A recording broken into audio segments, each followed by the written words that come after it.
আসসালামু আলাইকুম রহমতুল্লাহ বারাকাতু। সবাই কেমন আছেন? আশা করি সবাই ভালো আছেন।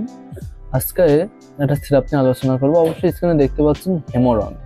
হেমোরন হলো প্রাপ্তবয়স্ক শিশু এবং শিশুদের জন্য একটি মৌখিক সমাধান, যা শরীরে খুব কম আয়রনের সৃষ্টি, আয়রনের ঘাটতি স্বল্পতার চিকিৎসার জন্য ব্যবহৃত হয়।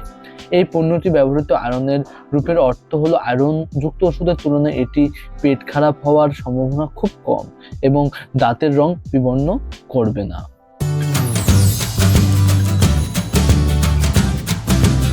এছাড়াও কিন্তু বিভিন্ন ধরনের কাজ করে থাকে, যেমন আয়রনের ঘাটতি স্বল্পতা, বিশেষ করে শিশুদের ক্ষেত্রে কিন্তু এটা প্রযোজ্য। এছাড়াও যারা রিউমাটয়েড আর্থ্রাইটিসের ফলে রক্ত স্বল্পতায় ভুগছেন তাদের জন্য এই সিরাপটা। এছাড়াও গর্ভবতী মহিলাদের জন্য মৌখিক আয়রনের অন্যান্য রূপগুলি ভালোভাবে সহ্য না করতেও পারে।